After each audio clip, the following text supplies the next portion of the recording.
He could have back up sing off his sparrow. The rules that he can keep up. Then we know.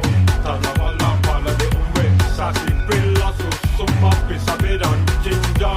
I love scrabble. Fine back and bitter wood. But the main ingredient are the one Miss Laro invent. And if you see a man back bend, it just left Miss Laro tent. Greedy the rules, did the rules, did the rules, did the rules. Greedy the rules, did the rules, did the rules. Choco pine can. Greedy the rules, did the rules, did the rules, did the rules. Greedy the rules, did the rules, did the rules. They get a boy to pay with himself back up Bethel. He said he could hear voices coming from hell. One of the vice tell him he snatch up the girl named Gretel. Now he a big bowl of the bally in a one jail cell. The rules that he come cheap up. Then we yo, Talawala, para de umbre. Sassy brilla, so summa, pisabed and ginger. And love scrabble, pine back and bitter wood. Sarah say, and just a touch of sinner. But the main ingredient, and the one Miss Laro invent. And if you see a man back bent, he just left Miss Laro tent. Greedy the rules, did the rules, did the rules, did the rules. Greedy the rules, did the rules, did the rules. Choco pine can. Greedy the rules, did the rules, did the rules, did the rules. Greedy the rules, did the rules, did the rules. You better tell them from my own experience. Me start out in September 1st, getting ready for the 10th. The feeling that come over me was so intense. Me take off all of my clothes and jump Sarah back fence. Greedy the rules, did the rules, did the rules, did the rules. Greedy the rules, did the rules, did the rules. Choco pine can. Greedy the rules, did the rules, did the rules, did the rules. Greedy the rules, did the rules, did the rules. Why wicked?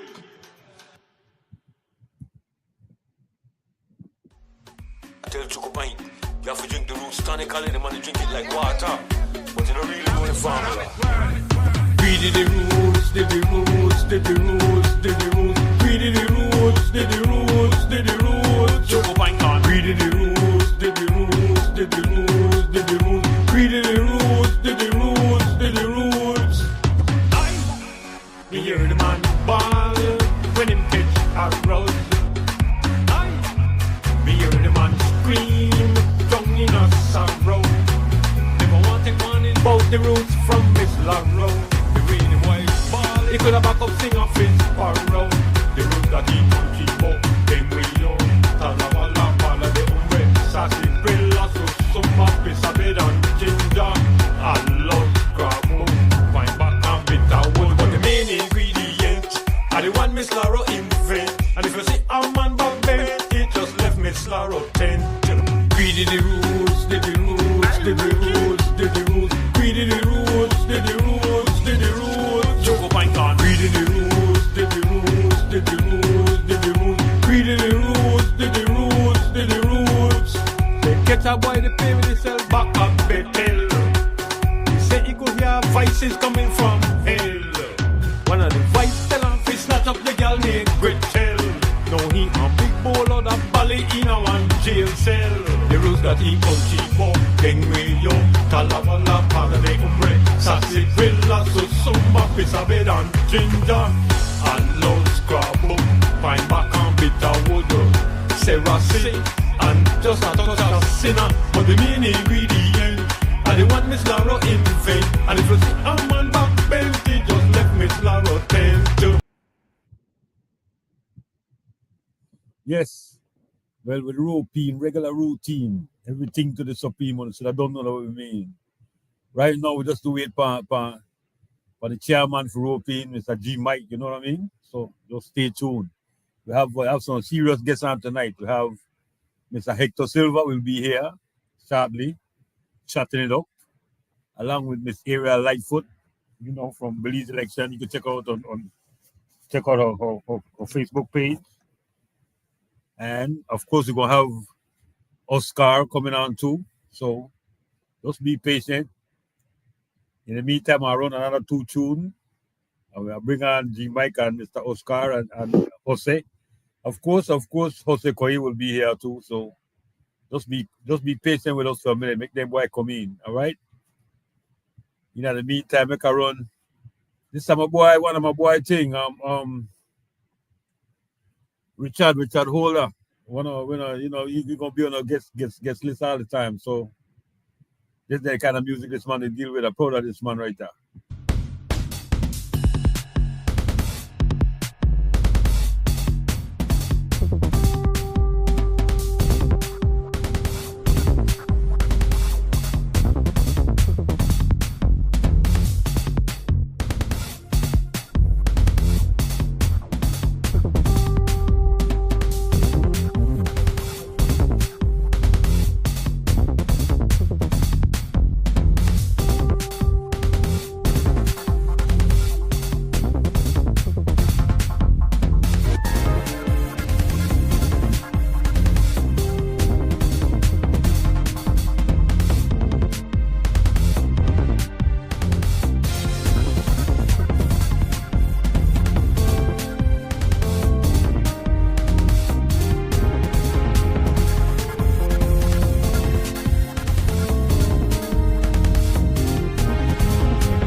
Mr. Oscar.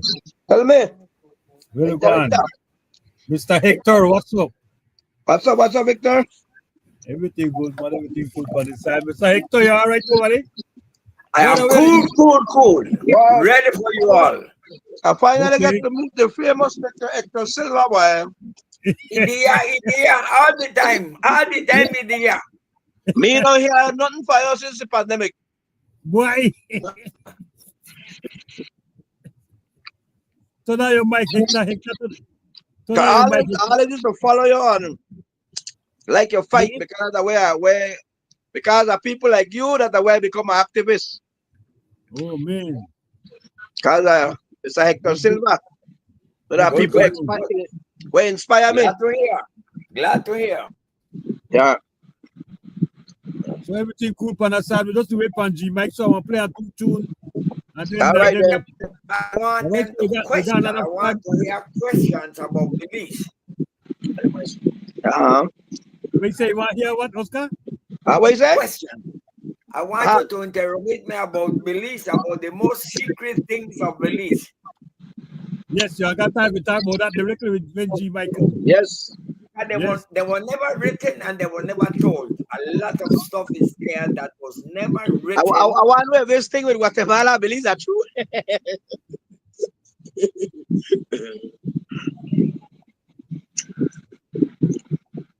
Which thing? No, the best is Mr. Silverman. Oh. Can you say me can interrogate her, so believe me, you don't want me to interrogate you. Yeah, I think that's I am ready as usual. Ready like Freddy. Yeah, man, just give me another 2 minutes. That's all. Make a call G Mike Thursday.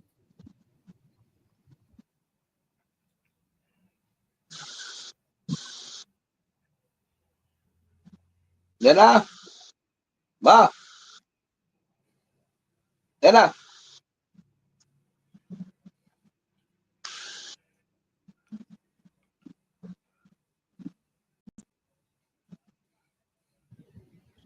Oscar, Yes, tell me. tell me a little thing about it. You see the flyer up on the thing there that you that? Yeah, my flyer here. Tell me a little thing about it and what's going on, man. All right, this is my company. This is my company. I do mostly private tours, no? Mm-hmm.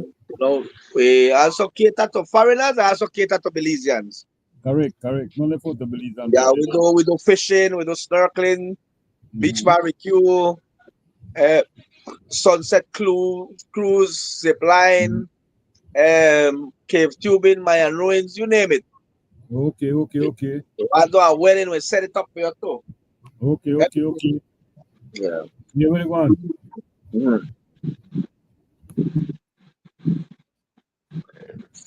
All right, G Mike say he'll be here shortly, so just give him a minute. Yeah, All right. Oscar, Jamaica Mali, you know Jamaica the lead team when he did the lead football team at I was thinking one of these days, maybe I bring a lead five aside out there set up a lead thing for them man for the youth, you All know. right. I put my bloody thing on a shirt. Boy, Eh, I put our ties with shirts. I put my brand on a shirt. you put that brand, you put Yeah, that Jamaica too. my brand Jamaica, on a shirt. Yes. Jamaica lead thing they come up with Easter Sunday, I think. Easter See that? Sunday. Yeah, got lead thing that busy with the boy in the yard, you know. When the But Easter Sunday, and you know that, like Easter, no. I think they're confusing. Oh yeah, yeah. that's true. I don't know that they need that boy. You have to deal with Jamaica that. They call the record when they call them, you have to deal with him. Mm, You understand? yeah. Yeah. Hi Deecha, what's up? Deecha say hello, guys. Deecha said to say what's up. You know Deecha go. That's one of my favorite boy. We can't do it without Deecha boy. We love her to death, you know that. Okay, so he said good evening, Dr. Hector. Yes, Good sir. evening. Right. Good evening, All Dan right. Hector. He said They good evening, still Dan. Yeah, that's Deecha. A friend of the show boy, one of my partner, you know. We always invite her. so Mr. copy. Hector, Mr. Hector, you all right? I can't move Yeah? on. Yes, quite right, quite ready. Okay then, all right. Yeah. Still it. I say ask a question, Oscar, and see why. But I don't know what you mean by that. But refer your He said question. good evening. Just to say good evening, man. Just to say good Okay. evening. Just to say good evening. Okay, but still it. Yeah, Miss Good evening. Deecha is a historian when it comes to genealogy, boy. You Okay. got two books coming out in a little while, so you have to deal with that. You know what I mean? But she could tell you more about it. She said Dan Hector is a I mean he said Mr. Oscar is a national treasure. That's what he says. You see it there? Thank you very much, Miss Gillett. He said, thank Thank you you. very I never know that I'm so important, but you make a blush just now.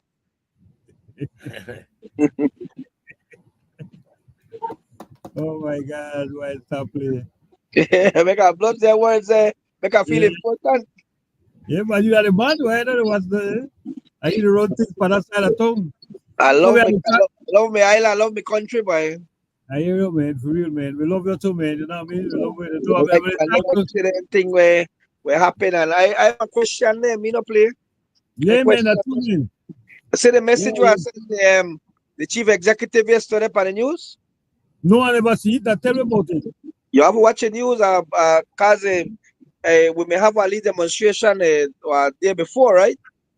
And the Yeah. man said we misinformed. So I answered the man back. I answered the man back yesterday. Because Okay. nobody just go and do interviews and things, but nobody no answer it. Yeah, okay. So I answer backside yesterday. Mm-hmm. Tell her we not misinform they are every day they watch out the destruction of what they happen for our island. And if then they give permits and license for anything, that means we anti. Okay, if you're like what you may watch a demonstration what we do. All right, G-Mike in the house. Sorry about Yeah, that. we We go trouble live to with get the on. All right, Oscar. Yes, Um, tell them Mr. Mike. how to go? Don Hector, good evening, sir. Thanks for joining us. Make we discuss this little thing here. That basically I got one beach erosion problem where to deal with, right? Yeah. Give me Ali. I'm sure you must have sum it up already. Give me Ali. Well, where we they have here and not beach erosion, erosion that is naturally. It's nothing that you can do. What we having is a more total destruction being done by man, by investors, and I would have said the government too, because then they're the one where they approve the latter nonsense of license and permits. I don't know if you may watch the news a couple of days, yeah? Actually, I'm not in tongue, so yeah, just to get the second-hand information. Because what I had to answer the chief executive officer Anthony Mai yesterday per news. I had to send him back a message because when we gonna do the demonstration at Cayo Rosario there, he got per news and sent a message to we that we the people are misinformed, that they are not dredging, they're just the piles, they're the pile in the sea beds. And when you look at it, dredging as piling are the same nonsense. It's the same thing. It makes no difference. I don't know. Dredging that they take out the dirt and whatnot, piling Exactly. Put Exactly. So the chief executive officer for the Department of Environment said that we are misinformed, that they know the dredge, then the pile posts if we put some houses over the water. But no, if see, when you do that, you do the same thing. You still a dredge. That's not the same thing. I think by you saying that, Mr. Michael, is the same thing because you have to dig, dredging the dig, you know. Dredging that dig. All right, so when you pull that post, you still a dig. You drive the post in at the mud, man. I don't see the but connection. Well, come to the main part of it, the effect is the same. This all right. So they say it stir up the silt and whatnot. It still stir up the silt. It affect the seabed. It destroy the seabed. Where the permits and the fish then there, because that's where they boy go fly fishing. That's where they go. Right front of the key. And what kind of permit they get for the piling in the sea, though? As far as I understand, exactly that is exactly my point. That is not permitted. You see how long that structure sit along the front of the place? Yeah. And they can't do nothing with it because of the same problem. Nobody gave them permission to go and build. Exactly. And then the next problem where we have it at that place where they do it, that in the marine reserve. That's in the marine reserve. So where you had a demonstration, you brought out some people? Yeah, we brought out some people. We brought out some people, send us some videos there, make you check it out. And we've been up on news too. We're up on news. And what are the next step for you? The next step for you, well, so far, what the next step is that we're having an issue because after the day with the Department of Environment said that they have permits, so like our hands are tied. So the only and that was before when he said that was before the mayor and the era representative, Mr. Andre Perez and Wallace sent a press release condemning that problem. But it looked like they have their hand tied too because these licenses are coming from the higher top. So you have to remember the Minister of Natural Resources and the Prime Minister. So there's nobody over here. Which island is it on? San Pedro or Kikaka? San Pedro or Kikaka this to happen? That's the who then. And they have a meeting. Yeah, so the next step which island this should talk about you now? San Pedro or Kikaka? San Pedro, but it's happening all over. It happened at Kikaka and San Pedro. But San Pedro is the one that's being more affected right now. And that's the one that you concentrate on now. Yeah, that's the way pass with the who don't think? What you want to do? Yeah, so the problem is that I don't know if there is any intention from the government to make a stop to it, and it's something that is urgently need for stop. Because if it don't stop, have you spoken to anybody in the government? Have you spoken to Mr. Perez? Well, to be honest, you them only whole meetings with associations and stuff like that. I don't advocate or activist, so I don't think they were whole any you know. You think maybe you should They do meetings in a closed doors. well, you think you should consider maybe forming an association, getting some people together with you? Well, right now, I am part of an association, the Tour Guide Association. So our president is working. Our president is working hard on that right now. He is talking with them, and they had a meeting already. But honestly, to me, when you talk with them, they think they just slide. And my next step is. But does the rank and file? Does the rank and file of the Tour Association have your back? Are they with you on this move? Well, today I was in another meeting with him, and then I see that he is on board.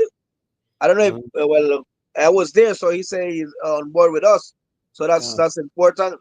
But he's the one holding the meetings with them. But there's only condemnation that this is not right, this is not right. But then the people are still they still have permits to do it. Because that's what the chief environmental officer said. If they have permit, they could go ahead and do it. At this point, you're in the exposure process. You're trying to expose. I'm in the exposure process to expose these things. Expose why those people get permits for that kind of thing. What part of the island? What part of the island is it happen?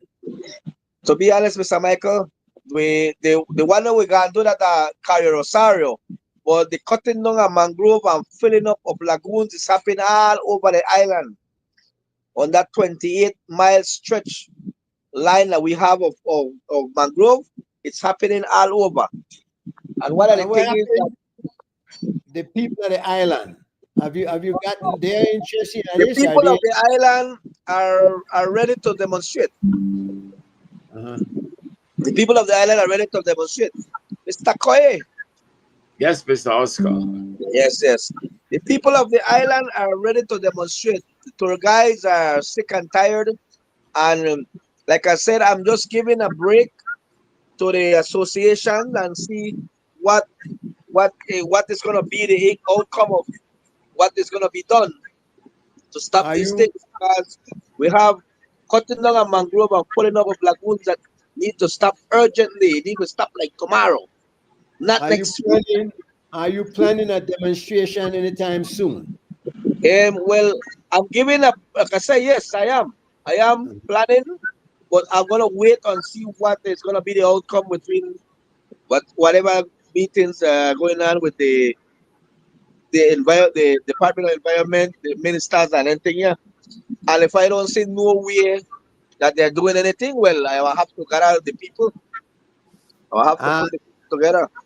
Let me welcome Joe to the room. Joe Kobe, as you know, obviously know the man, and the man know you. So, does the mangrove protect the Adrian hurricane in addition to the wildlife that lives there? And that is Deidre Tillett asking that question, and imagine the obvious answer is yes, no? Yep, yes. Yeah, the mangrove is not only a barrier to the island, but it's a nursery for the fish. And holds the land together. And also, if they continue cutting it down from the back where they're doing it the most, the day we get hit a hurricane 2 category from the back, there's not gonna be another San Pedro. You're gonna wash away this island. Don Hector, please not get impatient. We're gonna let the gentleman. Are you hearing the conversation, Don Hector? I am following very closely, and I want to comment on that Rosario little island that they are messing around. I was minister in charge of maritime 66 feet on the coast of Belize. Inland is man's land is free. Inside the sea, you must get a special permit. John Carnes Dabra decided many years ago I was thinking somebody to go in.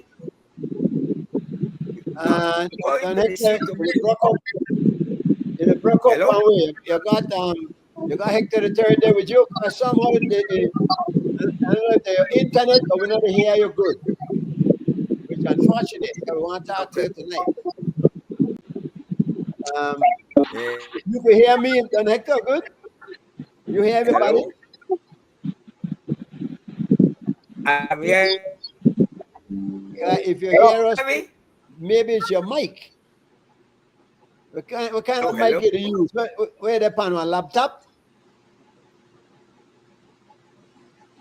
Yeah, I have on laptop, yes. Okay, yeah. All right. Now I hear you clear No, just now. I don't know if you're hearing me. Now I'm hearing you. Now I'm Okay, hearing you. good. No. Now you're talking about the Okay. 66 feet. The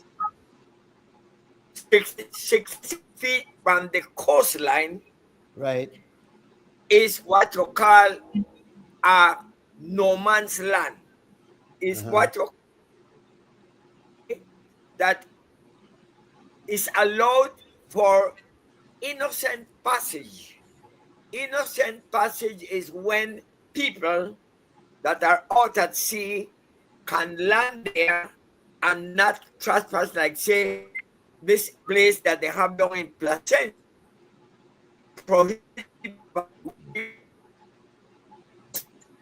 Why I really want, because tell me something, is that 66 feet applicable to the entire coastline?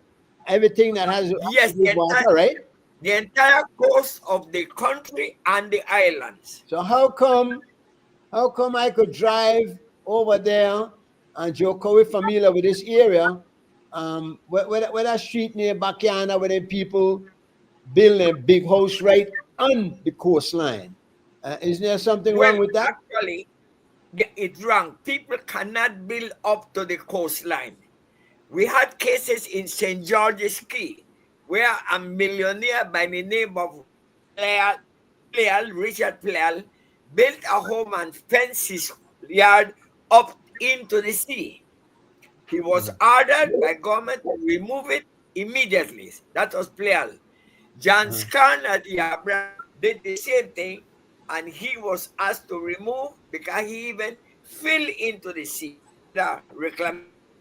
So he was ordered to remove, fuse, and the police to dismantle his right at the Abraham. Then we have had cases, for example, like Jerry Nisbet was to build a restaurant in Memorial Park. And Dinley is a law that protects an area from encroachment by anybody. So Jerry Nisbet was asked to dismantle, I think, the post Memorial Park in the sea. Still there, So, yeah.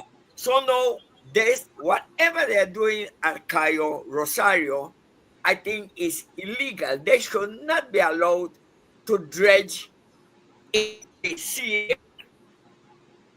So the government has rules which apply to Lord Ashcroft. He was going to dredge an area there by port, and he was denied based upon that law that exists. So why is it so? Why they're so conditional? How come they don't apply it across the board, though? You have to present a very, very important thing to do into the sea. I think Portugal was going to be the same problem. That people are coming here in the islands, especially down south. They buy the island and then they start to dredge. That has an effect not only on our area, but those silts, very fine, move into the reef. And it affects the reef because of whatever dredging. Because it is known that Earth has layers. And below those layers, there might be contaminants that should not go up. So I am very concerned at how loosely people can get a permit to dredge anywhere. But it brings us to the big question. It brings us to government to do dredging. it brings us to the obvious question, though. Why is Yes, this gentleman having so much trouble? He has brought it to their attention. That should yes, be all that's necessary. The government should take it from there and act, don't you think? exactly, exactly. That's right.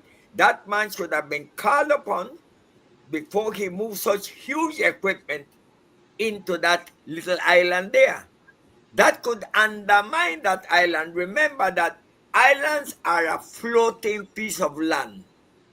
You dredge one thing, especially on the eastern side of an island, actually can cause that island to disappear. I don't know how deep they are digging there at Cayo Rosario, but I saw the equipment. There's some huge equipment dredging out. I don't know how deep, but those actually should be stopped immediately and bring these people what is the idea of you dredging into the eastern side where when one mother hurricane come that Rosario could disappear. Yeah. All right. Make we go to Oscar. I see Oscar left on the phone. Uh, But because we actually only got time for a half hour, right? Because we got you, Dan Hector, and we talked about some of the other matters going on. yes, But so Oscar, are you there with us? Are you with I us, am here. son? All right. Cause we want to know now what are the next move, right? You're on wait now. You're in a waiting game to wait and see what they're gonna do. Are you hoping that they'll be able to come to their senses and see that they don't have a legal foot to stand on because this is already going right now? Yeah, it is actually the duty of the minister now the current blue economy whatever. At that time, it was my ministry was actually the minister in charge of the maritime area of Belize from the coast into Half Moon Key and beyond. No, I think that these people, I don't know who gave them the permit, how did they get the permit, under what conditions that Well, permit was granted. But Oscar it's is a saying matter that matter that, should have gone to cabinet, you know. but That the matter minister, of the dredging is major in this country, should be going. I, as minister, would take it to cabinet and the matter discussed there among the people, the ministers, and then from there, a proper development plan by those people that are doing that. But Don no, you Hector, can't just go dredge because you want dredge front of your place. That's illegal. Don Hector, he's saying that the problem is that the minister that he has to go to is the prime minister. Does that pose a problem? Well, it's a matter, for example, that the minister, okay, minister, get these people to put the proposal. That proposal goes to cabinet. Cabinet is discuss this matter. And if there has to be an amendment to the legislature, it goes to the House of Representatives. If there's a matter that is not clear in the law about dredging in the sea, especially around an island or the sea coast. I think many people have been stopped already before, down south at by Placencia and other areas. So to me, it was very funny to hear that some people have this big equipment at an island near San Pedro, Um, and I don't see the sense of it if there's not a development plan. Mr. Chairman, I could Go come in ahead. at this moment. I Yeah, man. try to understand the concerns expressed by Mr. Oscar. And here now the former minister himself, Mr. Hector. What I think we should try to get some clarity on is what is the purpose of having the 66 feet reserve where the water meets the land? And then what is separate from that is what's the purpose then of protecting mangrove? Because they are two different things. Yeah, It's not just a matter of cutting mangroves. yeah, So there are two different things where you need a reserve of 66 feet. yeah. That's And right. we have to ask ourselves, well, what's the purpose of them? I know for Yeah, a fact the innocent passage has to do with the 66 feet. But the mangroves is for a different purpose. And before we begin to say, well, this should not be done and that cannot be done, I think we have to understand first, well, what is the law? You see, we talk of sustainable development, and this comes under sustainable development. All these things are under sustainable development. All right, but make we talk about the purpose now. Because that way to say the reason why. And obviously, the fact is that the mangrove protect the mainland. Mangroves protect the coastline, and that erosion that happens is because there is no mangrove. Once you cut the mangrove, the land erodes and go into the sea. So it's obvious that the mangrove serves a very valuable purpose. Now, the second thing is that there is a law against cutting mangrove. The question now is there any condition that you can bring up outside of money? Because usually money will make it move. But is there anything that can allow you to violate that law? Can you come up with some plan that's a grand scheme that will benefit the whole society? And then they will say, all right, well, make we cut down this mangrove, make we drive them piles into the sea, make we allow something to be built. Is there anything that would allow that? Can I take up the issue first of the prohibition and the issue of restrictions? You said just now that the purpose of the mangroves is to protect the land against storms. Now, suppose you decide that, all right, we will remove the mangroves and we build a cement wall. I can understand that too. So therefore, it's not necessarily the mangrove to protect the land. Because if you decide to protect the land, then you protect it with sea walls. So I think that we need to understand what is it. It's not prohibited to cut mangrove, but it's restricted. You cannot just cut it anywhere. Because the mangroves has to do with the marine life. And that's one of the main reasons. It's not so much for the protection. No, what you can do. Let me give you an example. In the inner lagoon in Placentia, where you have many developments taking place in 10, 15, 20 acres, there is a 66 feet reserve in those areas, even with 10 acres. Though they want the 66 feet, not for innocent passage, but they use it to protect the land so that they don't have to build seawall. And at the same time, the mangrove is used to give life to the marine products. It's like a hatchery. So I think we need to ask ourselves that everything comes under sustainable development. And we have to, if you have a small island, and evidently, if the island can be protected without mangrove around it, which you can, then you can't use the 66 feet because it becomes nonsensical. So we have to look at each situation and look at the merits and demerits of it. If you look on, let's take marine I think parade. this law has to be made clearer. I think the law falters in. And if there is need for more clarity to the law, I think there was an issue of understanding what the law is and how you use the discretion. For example, look at marine parade. When they remove the mangrove there, at least they put seawalls. If you look at Foreshore, those mangroves were removed long ago, but we put seawalls. And the seawalls are doing better than the mangrove.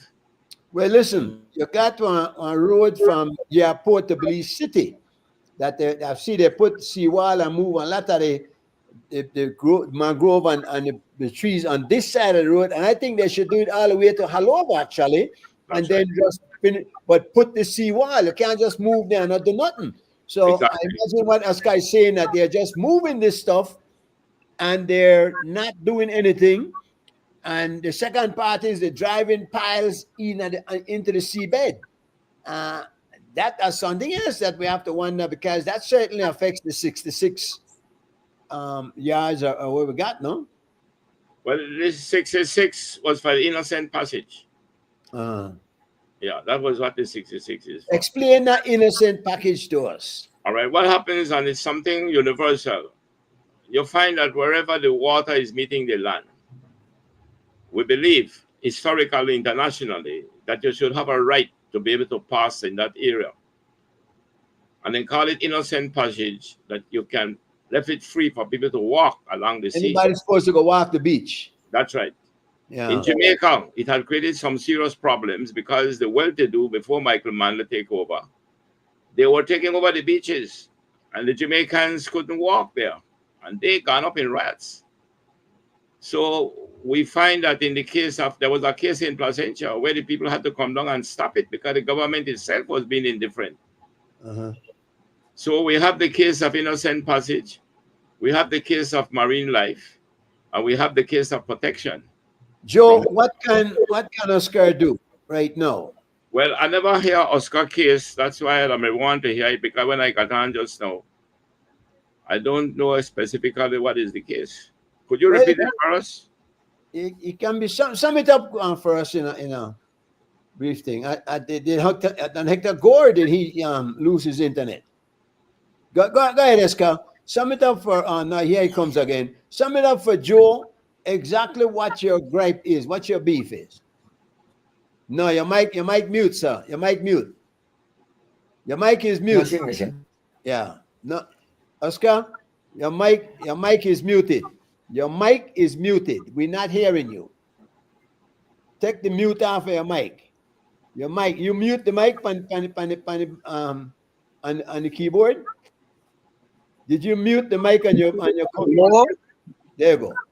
All right. You good? You good? All right. Yeah. All right. Before I say anything else, Mr. Koi, I want to listen to the clip. I don't know, never watch the news. They put it on the TV and I turn around the thing, make gonna listen exactly what the chief executive officer of the DOA tell us. I had to answer him back on the news yesterday. I want to listen to exactly right now. Put it on. And then Believes, along with the residents and environmentalists, is calling for strong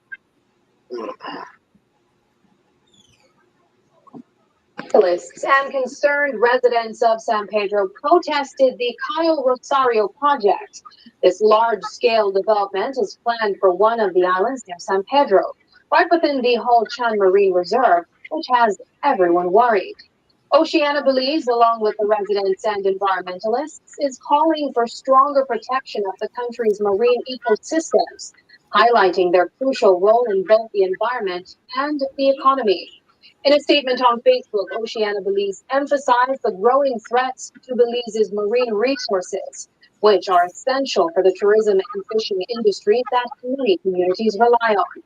Although the project underwent an environmental impact assessment a few years ago, Chief Environmental Officer Anthony Mai reassured everyone that the developers have met all environmental requirements so far and clarified that no dredging has started yet.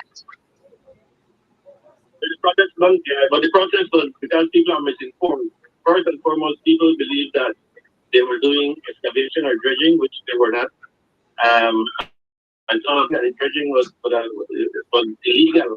Which again, if they do it according to the ECP, it's not illegal. So the current activity is not illegal. They do have permit to do that. The dredging component, if they use the proper, if they dredge following the proper method, it won't be illegal as well because they do have clearance to dredge. The biggest issue, Ali, in relation to this project back then around 2017 was in relation to the fly fishing kind of area. Apparently the area is very good area for fly fishing. And so they had some concern in relation to that because the project does have, I think, about 40 over water structures that has been approved for that island. And so the project received environmental clearance in 2018 after the financial and environmental compliance plan. Since 2018, the ECP has been modified, but slightly, not anything significant. And some development has occurred slightly, and then they were doing more background information, analyzing the architecture. all right. So here exactly what he said, right? But I also, he said that. Hear what he said, right? I also see a dredging on a picture though. He said there's no dredging. He said his words exactly is that they have a clearance to do that and to build 40 structures around the island. So, and they're not dredging. So you explain to me that you still have to dredge no matter what. If you put the 40 structure up there, you have to dredge. No matter what you do. So according to them, they do have the environmental clearance. And one of my problem is that how can you get environmental clearance to build over the water like that? And with all, cause you will damage that area. And he same one said that it's a good area for fly fishing. You think they Yeah. fish stay there after when you don't put all the party structure there? Apparently, you have gotten Oceana's attention. Have you been in touch with them? Have they gotten on board? I haven't get in touch with them. Like I said, like we leaving it right now to the tour guide association and the association so make they see what they could do. But if they don't, if I see there's no progress, then I will have to do my own thing. It Well, sounds like you listen, have what to. happened? What Go ahead. happened to the Department of the Environment? What are they saying? We actually have an Because office out there. You can't believe it. We have an they have office out there in San Pedro. they And have you been know what?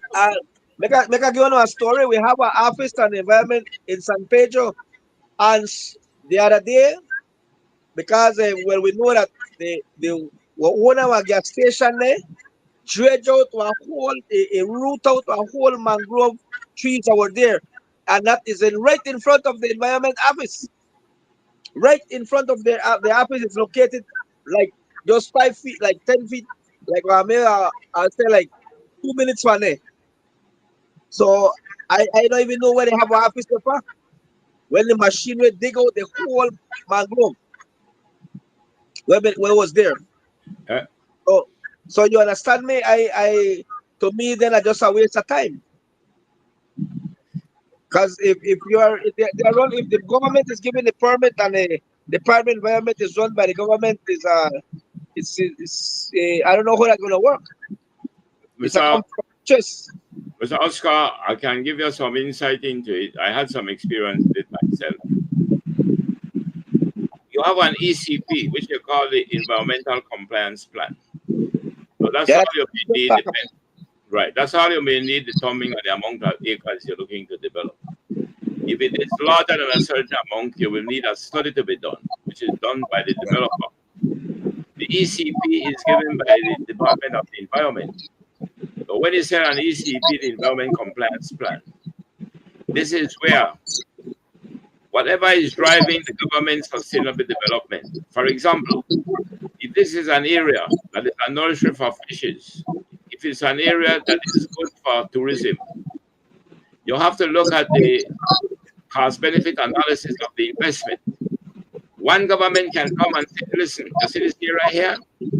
We can build a multi-billion-dollar hotel there. And we can get good returns and create other jobs. But it depends on what a government and our people see as sustainable environmental development. Because another government more conscious of marine life, more conscious of the tourism aspect in the natural state, because that is what you want it to be. Then another government could see, something, we don't want a hotel here. Let me give you a good example. The Ramada Hotel, Princess, what is now Princess, there was the PUP in opposition who get up in arms in trying to stop the UDP government from selling out that part of the barracks. And it was big demonstration because we thought too, I grew up there, that we should not be using it for tourism and leave it as beaches for the people. Then the government changed, and when the government changed, the PUP went in. And then the PUP gave away some more of the barracks when they built the Marina Towers. The point I want to make to you, and this is not about the politics in terms of PUP, UDP. This is about us as citizens with sense of values. Because both sides do things that are wrong, and depending on what is driving their motive. So when you talk about that development there, we have to ask ourselves, indeed, if this is an area which is good for marine life, it's an area that will be like a nursery for marine life. It's an area that could help to assist the blue economy. Then why is it you don't go and build a hotel somewhere else? Because you can't. The same thing will happen with Ramada. They were telling them, go on the beach, go by 3 miles. You can't do it there. No, they insisted and they got that's fine. But So I John don't, Joe, where does the law come in? Kind of what you're saying. Hold up. Let me finish my thought.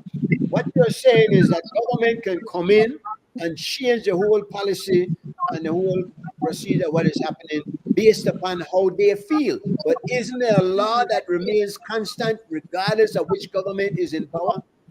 yes, but Mr.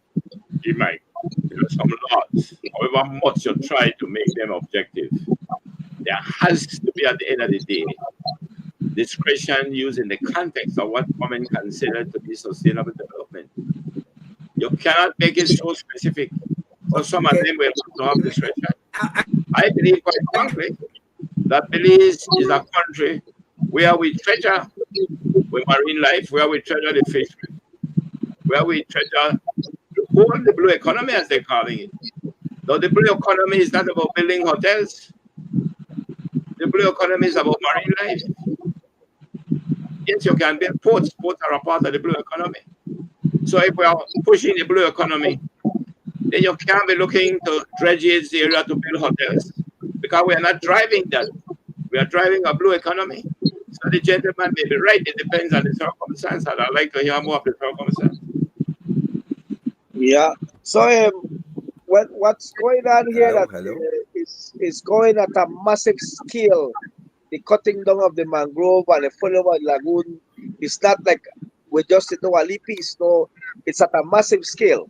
It's it could cause it's very dangerous. It could cause one catastrophic environmental thing here on this island. We have an area right now where they full up, where the wall look like the wall full up a hole. They don't full up a lagoon already. The wall full up another one to meet the next side of the lagoon. What they want to, sorry to interrupt you. But what they're going to do? What they're going to put there? What they're going to build? What is it? To me, is like it says some Chinaman want bringing barges there and make them bring stuff to the other side. So it's and probably hotels and anything that they sell. One of the things is that they sold these lands to foreigners, and these are not lands. These are wetlands. These are mangrove and lagoon. Those things should have never been sold from the beginning. They should have never sell them people. And then people go and develop their land where they buy. So people that buy them, they I don't think they think either. They just go and then they throw sand and gravel top of it. Then they pull it up. And to me, that was supposed to never been sold. And those things are mangrove wetlands. It brings to mind the old adage, progress brings problems. And I imagine, Joe, this is what you to talk about that you have to weigh the progress against the problems. How much progress do we want? How much progress are we going to allow? And at what cost? Because to be honest with you right now, this island is congested. This island is already reaching maximum capacity. I don't think you could build right now. You drive downtown, it's like it worse than driving in a Belize City when I visit time. Yeah, let me read this. Let me read this, It is imperative that hold on, Joe. Hello. One second. It is imperative that prior to the issuance of any permit to dredge or disturb the marine life and ecosystem of the island, requisite consultation with the residents is conducted. The residents, as the primary stakeholders, are entitled to a voice in determining the feasibility of the proposed project in the best interest of the community. Their invaluable insight and perspectives must be sought and considered before moving forward with any development initiative. Only through this essential. And is this one making sense? Is this what that is a very good comment? But we have one practice in this country that under no administration, either the UDP or the PUP, they have ever think about when they do project, they come like dictators. They just do what they have to do, and they don't give the people time to consultation. And this is a good thing that he touches there. But we don't get that. We don't have the opportunity to get. By the way, I'm glad you brought it up, Mr. Chairman, because this is a requirement. They should not have gone and done it without consulting. We had a case here in Westland Diva where they wanted to do a big development. and destroy the seafront. And we demanded that we want to have a meeting of the people in the division. And the people met, and the people opposed it, and they had to stop it. They said they will not go through with it. There is a requirement in the law that the people should have been consulted. So who brought that up? Sorry, I didn't mention it to you. The people have to make that decision. This is democracy. So, Oscar, I imagine your step will be to get the people involved.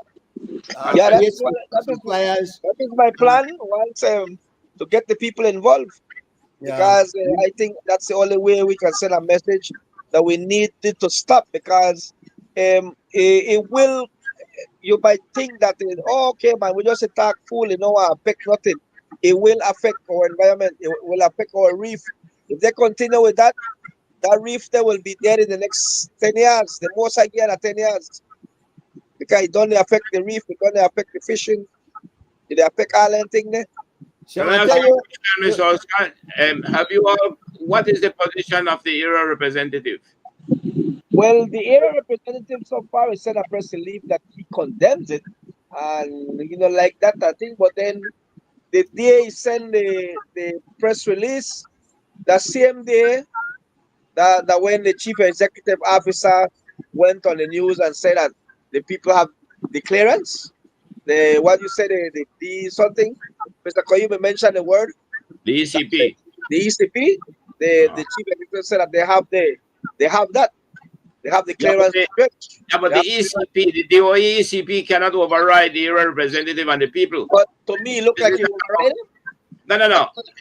Like I said this here strongly, and Don Hector can support me on this. When we talk about by the people, for the people, and of the people, no head of the DOE, no bureaucrat can override the wishes of the people.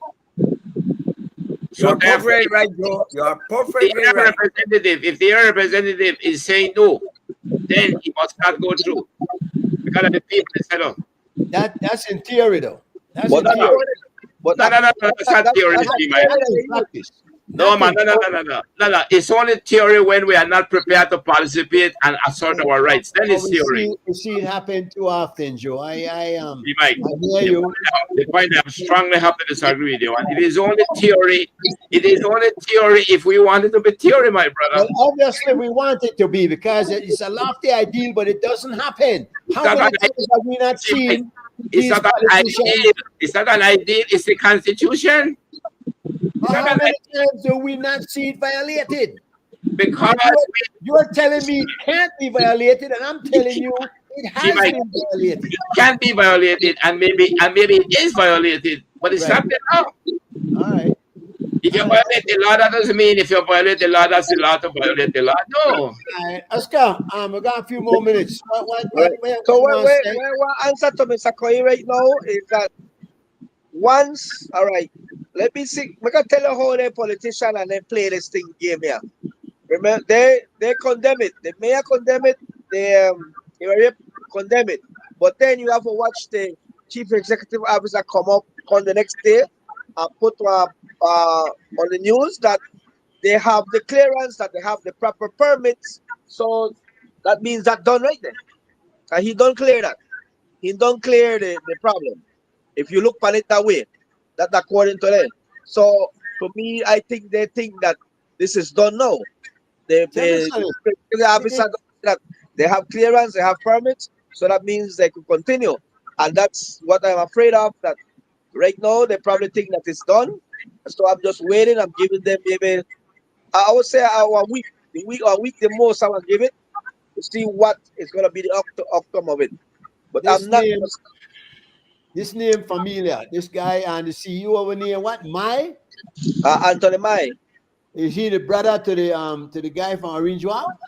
I don't really know. Anthony Mai. He's the executive of the DOE. So he already come on national television and said that they have clearance and they have the permits, so they can do that is his words, that they can go continue and do their work.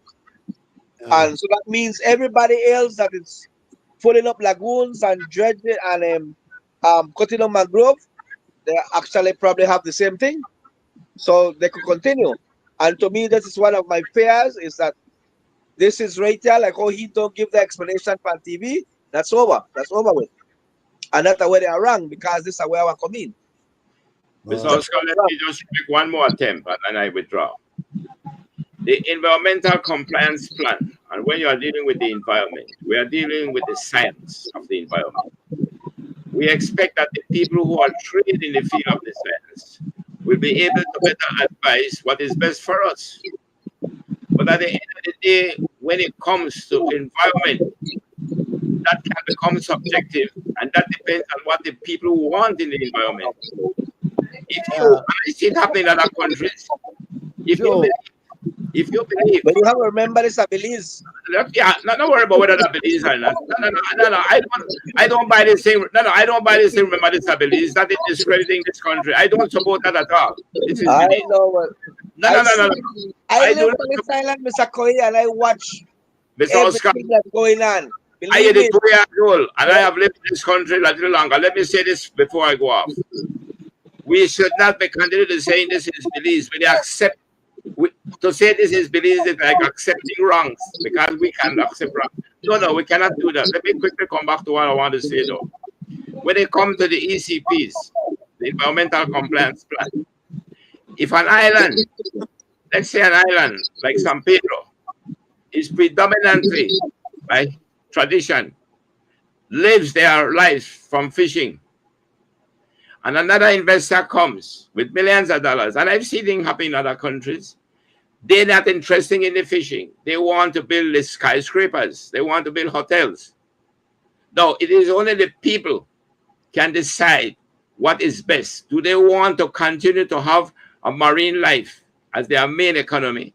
Or do they want to have these high-rise buildings where they can employ some trade carriers and employ some people? So at the end of the day, it is the people who must decide what is it that they want.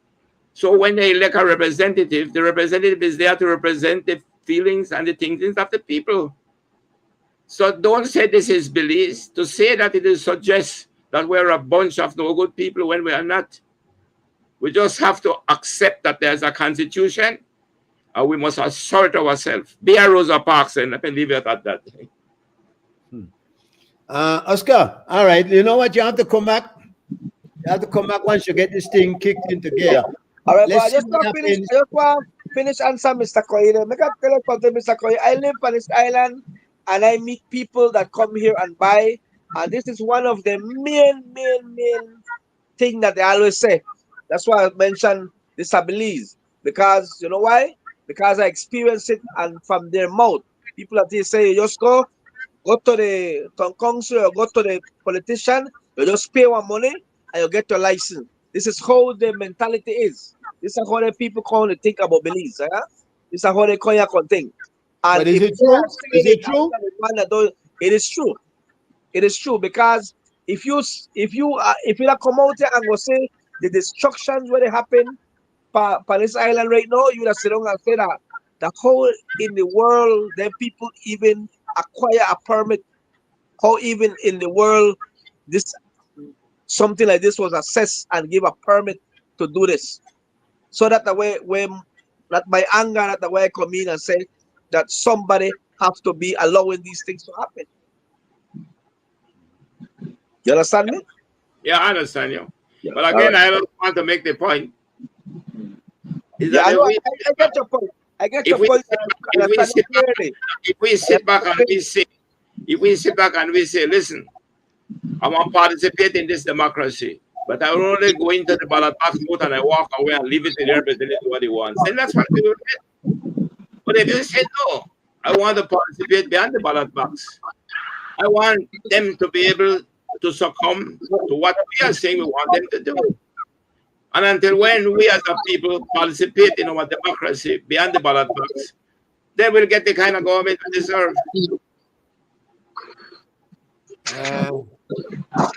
All right then. Yeah, well, so come back, man. I'll make we talk about this all the time, right? You got all right. No problem. Okay. So I work on it and I get back to you and make you know where to go on. Exactly. And touch base with Oceana because you need some funding. Yeah. And Oceana might can help with that. All right then, no problem. Not of me. Cause I want need no help. Try put it together. Cause I really want to do something very big and make them get the message. I don't All want right. to go stand up there with 4 people and I don't go do that myself. Yeah, get in touch with Uh, CY and make sure what we could do. I will send you the videos on this messenger. Yeah? The videos are where how we do the demonstration the other day. We got a lot of people that came by. All right. If you go in on my page, you can find it. All right. Well, good night, Mr. Koye. Good night, Mr. Silva. Good night, Mr. Michael. All right. So, Respect, sir. Come on, see you soon. All right. Now, where done Hector get to? You look like him the guy in trouble with his computer there for a while, no? You know, me come in okay. How Yeah, how man, are you? I was really glad to see Don Hector on the show, quite frankly. But for the records, it happened that the only two oldest person living is Don Hector and myself. Yeah, I mean, That one really. we have served in every capacity as PUPs. We serve as councillor, we serve as mayor, we serve as senator, we serve as a representative, we serve as ministers. So we are the only two living now that have done that. And I was really glad to know that he was on the show. Maybe I don't know we should hold responsible for everything we're going wrong, huh? No, wholly responsible for the things that you all allowed to go wrong. Oh. Yeah. All right. See why? Where they going? You not come back now? Yeah. It's really nice to get back to Hector, man. Yeah, man. I was looking forward to him for tonight. Yes, man, yes. Where else we got going on? A couple of things. Don't Hector go in and out, man, in and out. Yeah, bring on when you come back. Yeah, as soon as you come back and bring on. All right. Yeah, yeah, Joe. But where they go on, man? Because number of things that happen out there. The news has been hot. The killings continue. I've noticed a couple of people get killed, and we get the report back from this thing that's San Pedro, which is for me. I'm a bit. Good evening, Susan. Yeah, man. I'm wondering how nobody else ever got affected by this carbon monoxide. They're saying from some water heater that malfunction. I don't know. What are your take on that? I am not too familiar. You are saying this is what caused the death of the 3 persons? Yes, in San Pedro at the hotel, which because it came back that was carbon monoxide poisoning. There was no drugs in their system. I know the initial thing was drugs, no? I thought that when they had done the first testing here, the forensic, that they had already discounted carbon monoxide. No, not the way they come back with. That is the final. They were not able to do that here in Belize then? No, so they had to send that abroad. Okay. I thought that they had done that here in Belize. No. It came back this week that it was carbon monoxide. And they have any idea how the source of it, where it came from? They're saying that some heater malfunction. I don't know that we have heaters in those hotels. I imagine they have a water heater, but what kind of heater? Usually they don't use gas heaters. They use, but maybe because they're on the island, no? I don't know that we have gotten the full details of it, and I really want somebody that had a better understanding of where they go on. Yeah, I'm not too. I understand indeed that all I remember hearing was that the forensic done in the States apparently have come up with the real cause of death. So if it is the carbon monoxide, which is carbon monoxide, yeah. But that was what was the toxic matter in them, no? Yeah. Interesting situation. Another thing when we out there when they make the hot news was Shine's diplomatic passport. I thought it was much ado about nothing. Not sure. But they were insisting that do you have a diplomatic passport, Joe? I had one, but once you're out, then it's no good any longer. You throw it in. But they're saying that's not the case in all situations. Well, the thing about it is that it will expire anyhow. So if you hold it only for one souvenir. Okay, because it expires what, after 5 years? I don't remember, but I know that it's not, my recollection of it, it is not something that you will have indefinitely. Yeah. So that if you happen to lose an election and you had one before, I don't think they have it synchronizing with the election because they won't be able to do that. So if you happen that in an election, you lose an election and the passport was still good, you still turn it in. But if you don't turn it in, it will expire anyhow. What So is I agree, you know, it's much ado about nothing. yeah. Whether the situation with Shine, you're not going nowhere, you're still going to court, you still you fight this issue, is that it? You mean the one with the party politics issue? Yeah. I think that should have come to an end. I don't know what he's going to fight any longer. What are you going to fight for? Yeah, well, I think by their own constitution, he can no longer be leader. I think if he still wants to stay in politics, he might need to form his own party and try to get people who will support him.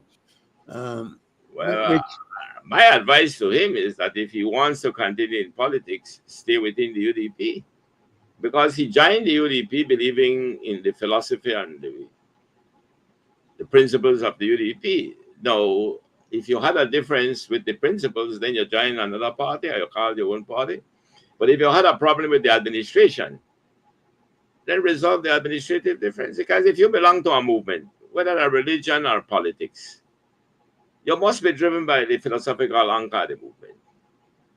So if I don't want a Roman Catholic, I'm using that kind of a Roman Catholic. But the bishop misbehaved. And I'll leave the church because of that. Now, if I begin to have a difference and I realize that, you know, some of these doctrines are outdated, and to me, I find them offensive, then I go to another religion. So I would say that I'm just giving it from my perspective, not just in party politics, but in general.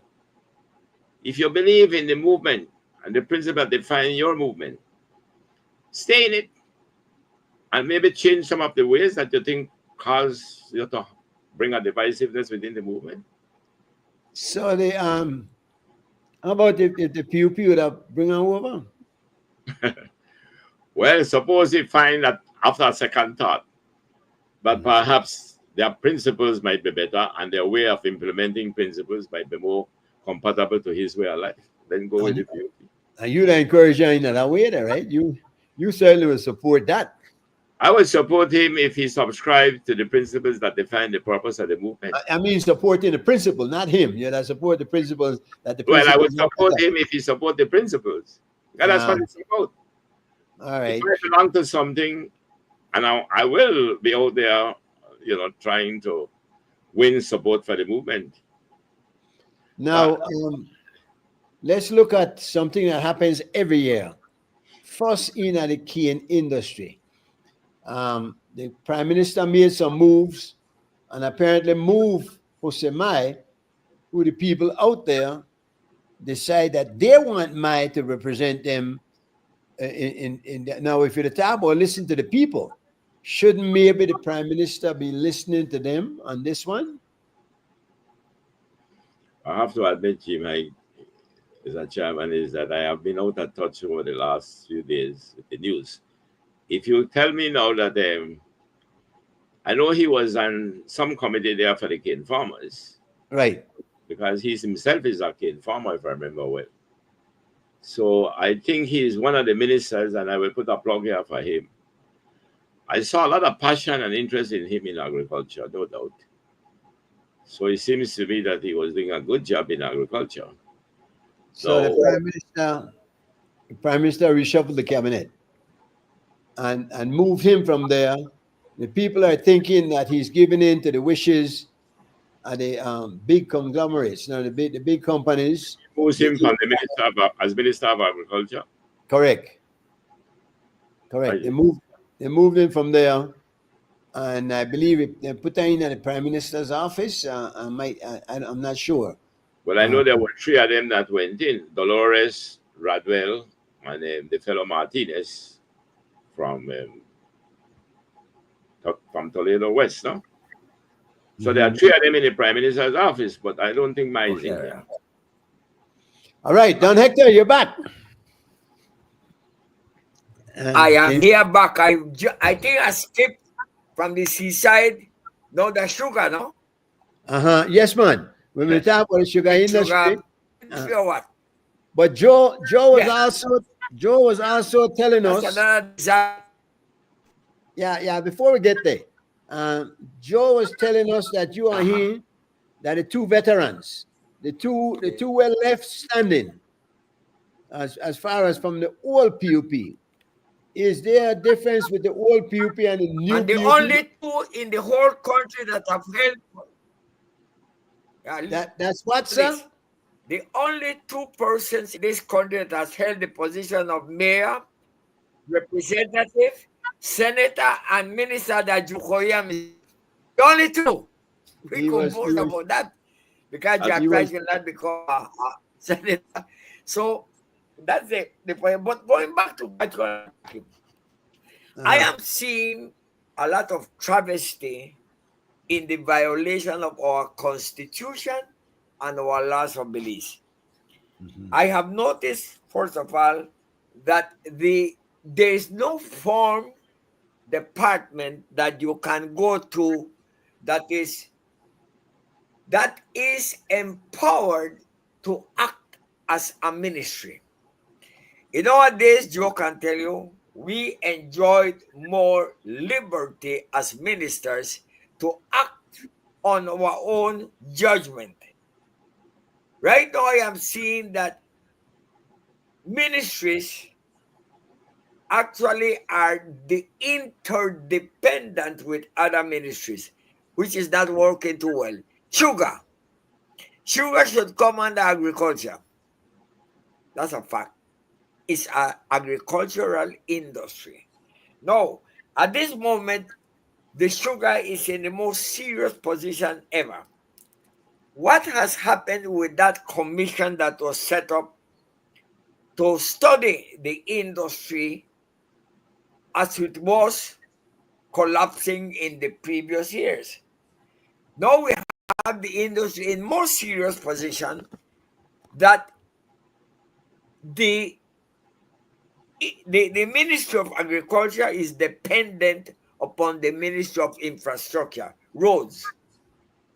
Now, I noticed that there is not a close connection between those two ministries.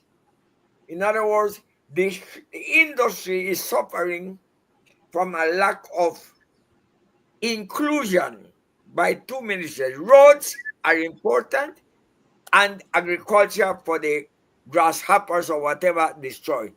And I am yet to see what will be the future of agriculture, which can very well collapse. Right now, they will not be able to extend the crop to June. I believe we are going to have some rains. So it has been proven that without roads, the industry cannot function. They close down. But how many years has this industry been so important to believe that we can't pay attention to the roads? Every minister that comes in promises to fix those roads. Exactly. That's an industry should have been tackled with $50 million loan to have good roads, to see that our farmers are well financed to be able to be more free to handle. Right now, if BSI tell them tomorrow, sorry, you can't deliver, the whole industry collapses. And when the farmers say, I am not happy, I will not deliver cane,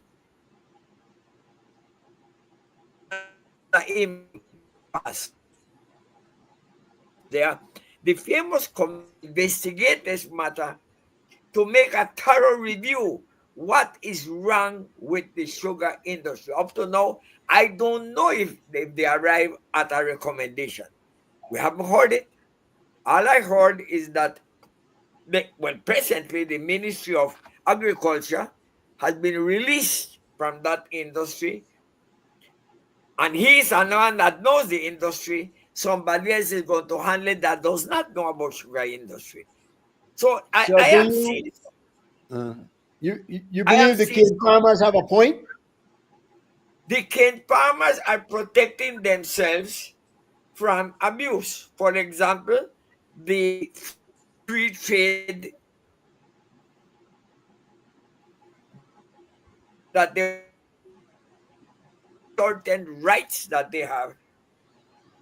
And I don't see no effort to try and solve that thing. Why are the cane farmers not citing the free trade agreement? There must be a reason. So it's something that has to be tackled by. I noticed that my friend Florencio Marin, who knows the industry well, was brought in, but for a short while, and he is no longer in charge of that big problem that is being faced by the whole industry.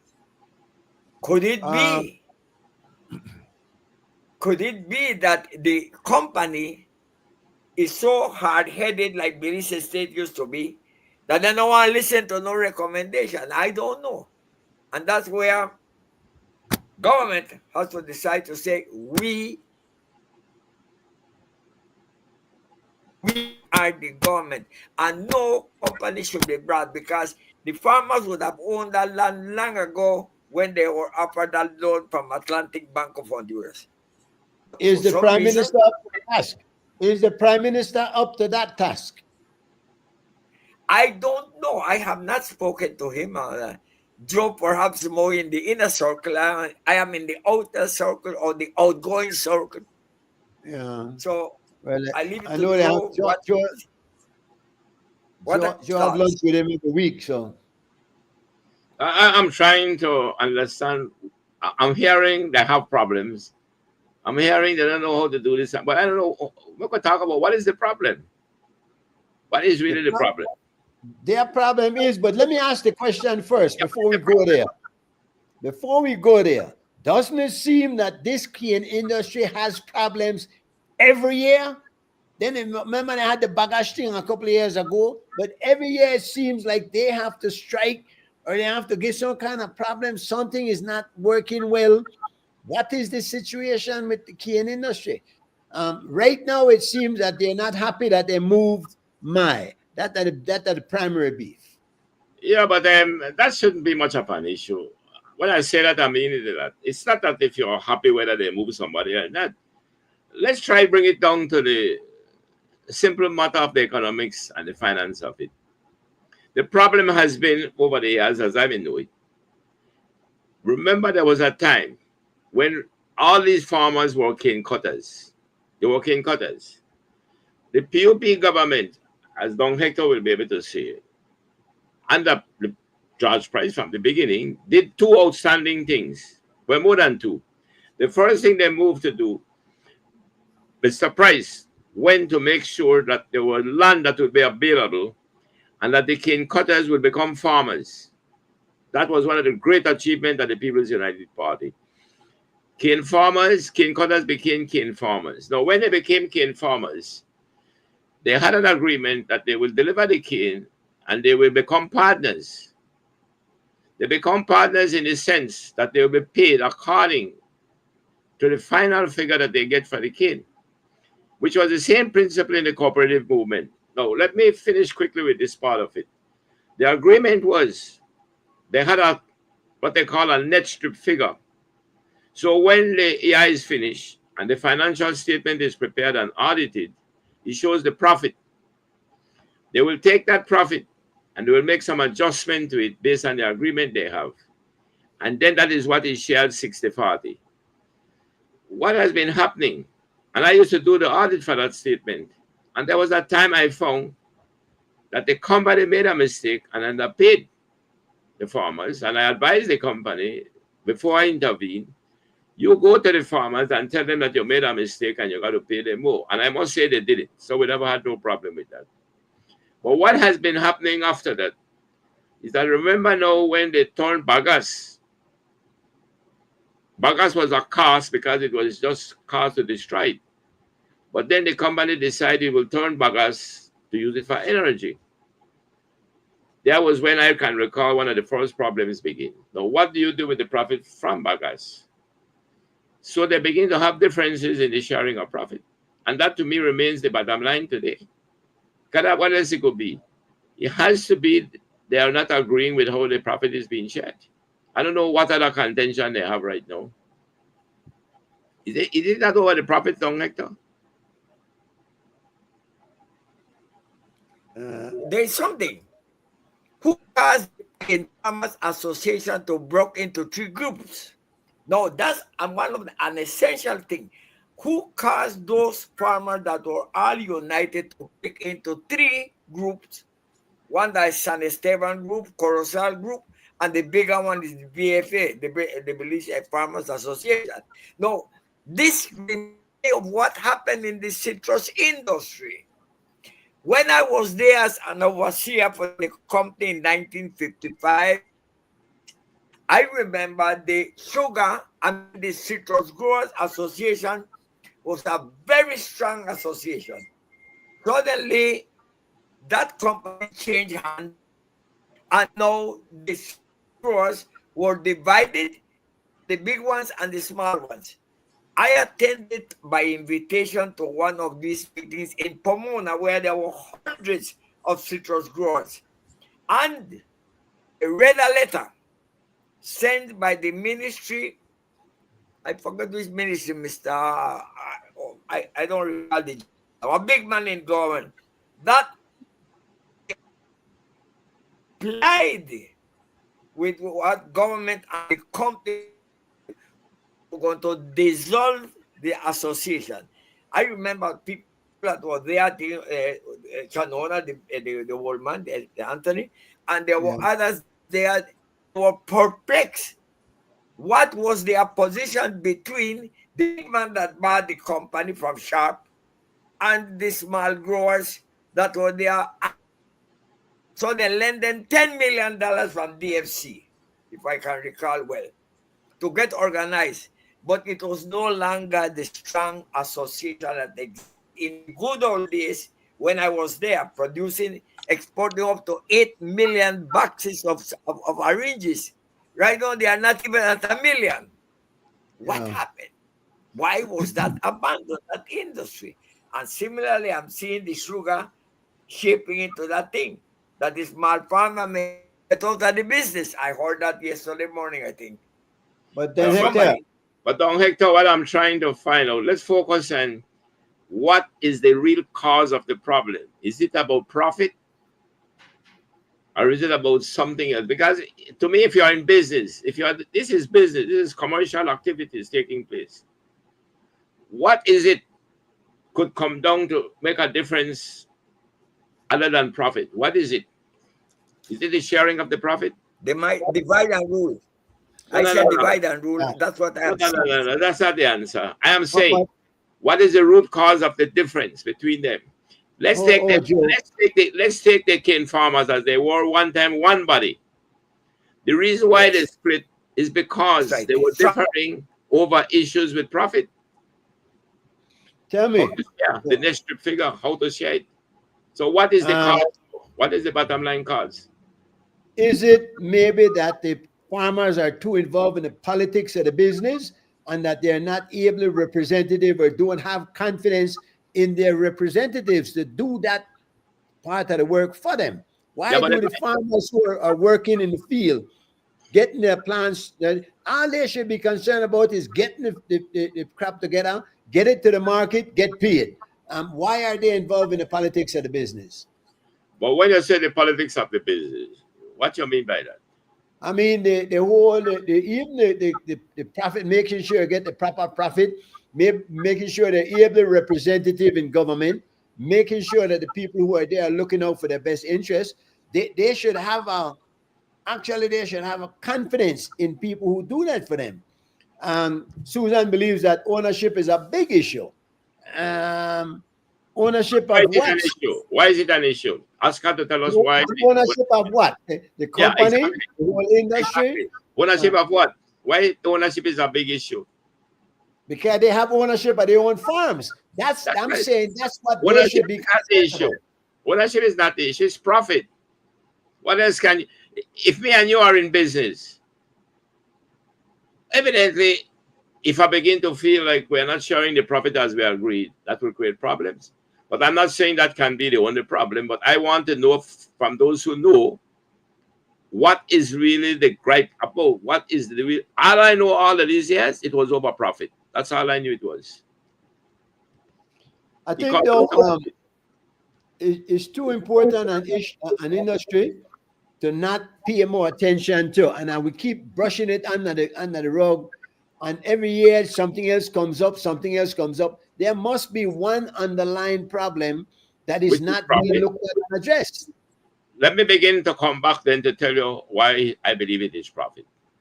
Again, I'm saying to you that there is an agreement that one, they will take the audited financial statement profit which come from international standard of measuring profit.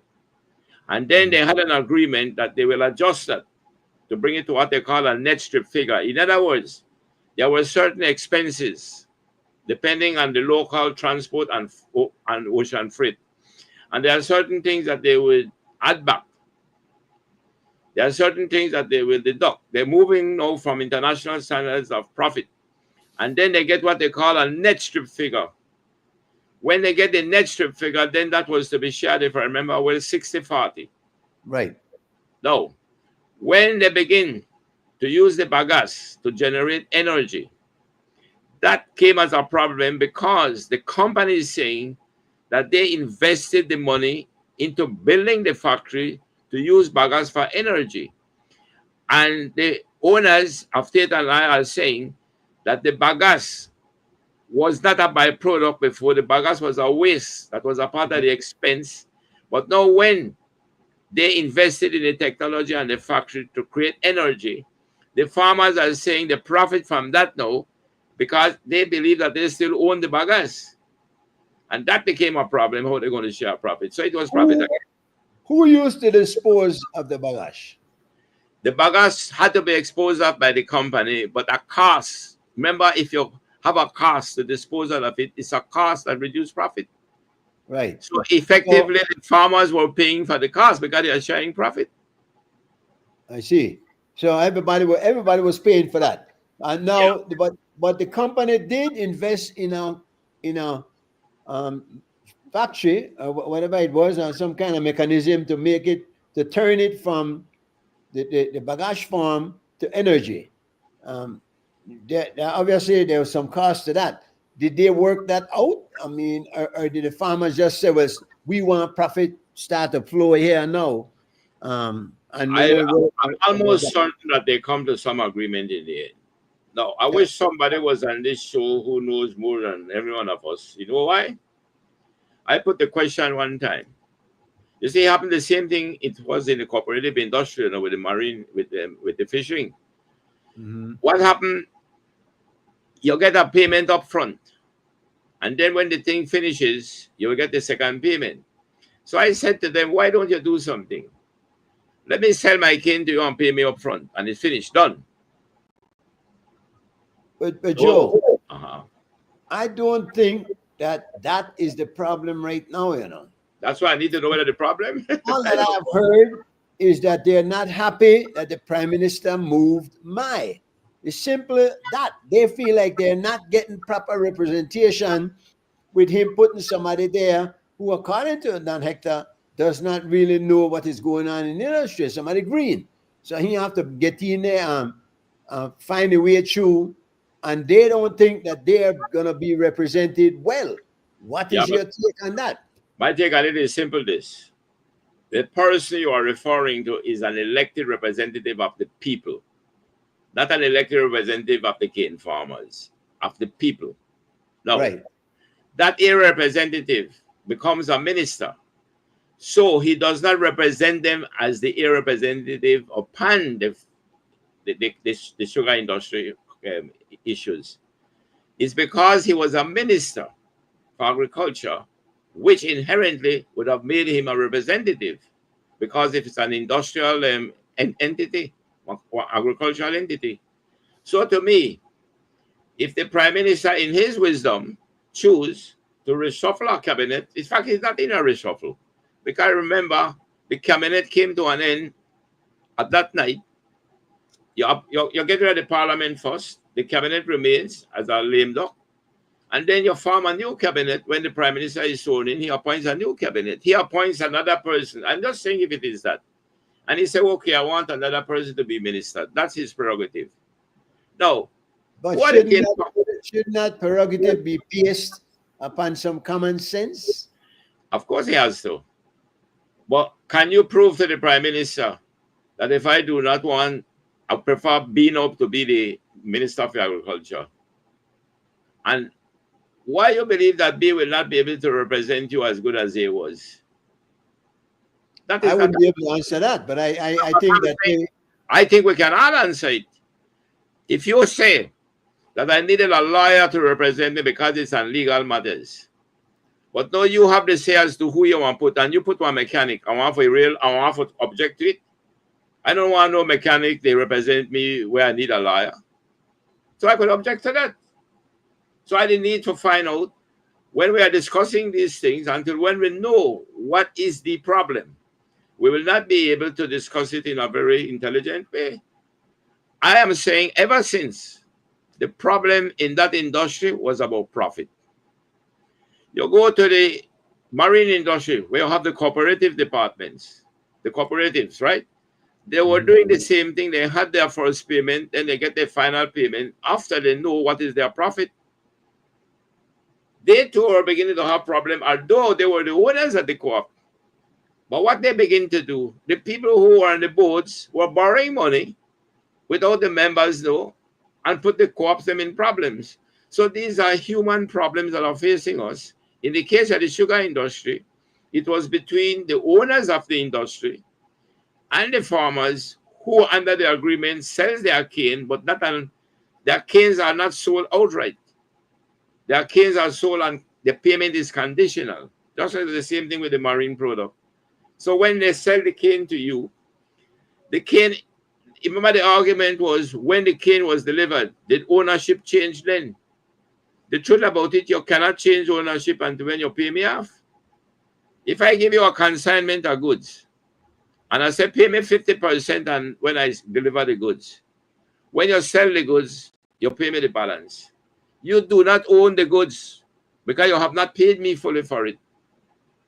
So when you sell the goods and you will not allow you to sell the goods, and you got to go ahead and sell it, although you only pay me half. But if you only pay me half, you don't own the goods because I gave it to you on consignment. The principle is the same. But it has to be some degree of trust in there somewhere, though. From the fact you make an agreement like that, that's why I'm saying, are they you know where the trust is, G-Mike? You know where the trust is? Once the financial statements are ready, they must be audited. And the truster will put in the audit. Now, once the audit is done, where they were having differences is simply because when this is what I could recall, it was when the bagash came in, that created a problem as to how to share the profit. But they worked that out. They worked that out and they moved on, didn't they? Right. So I am asking now, is there only concern because the prime minister put another minister for agriculture and they are not pleased with that person? That's not no issue for have, man. But aren't they, and don't we get back to where I said that the voice of the people is important, that they want to stand up and be a part of this governance where they talk about that we ought to be, or is it that condition? No, that's a different circumstance. I was I was referring to the era representative, not the minister.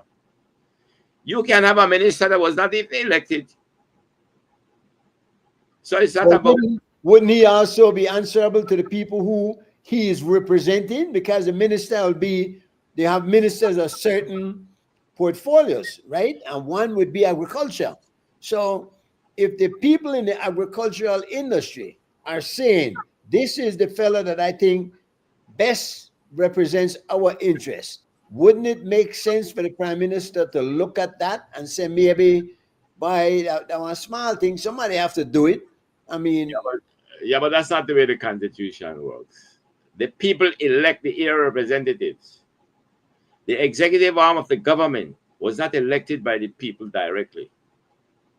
It comes out of the Constitution. No, look at the judges. Who appoint judges? It's not the people. So when you look at the separation of powers, you look at the three separations: the legislators, the executive, and the judges. If the prime minister says, listen, under the constitution, the prime minister appoint.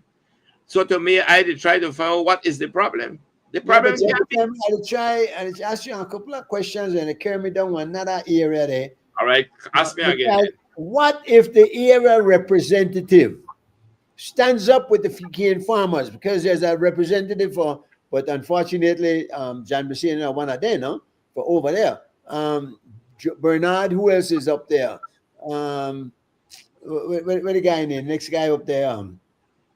What if they decide that, you know what, the Fijian farmers have a point, you know?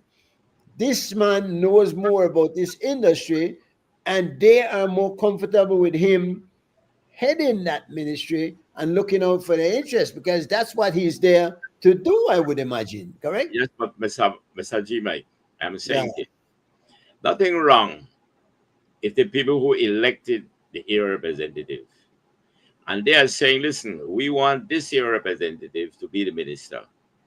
Then you go and you have to discuss that with the prime minister, but you cannot hold the prime minister hand to tell him who he must appoint, because that's not the constitution. Nobody elect one minister. We don't elect ministers in this country, Mr. Right? So to me, I don't think that is, quite frankly, I don't think that is the gripe, but I am not sure. To me, it makes no sense if that is the gripe. Who represents, who is on the, I forget the name of the board. They have a board there that deal with the sugar industry. No, it's not a minister that represents them. It's the board. It's a board that does.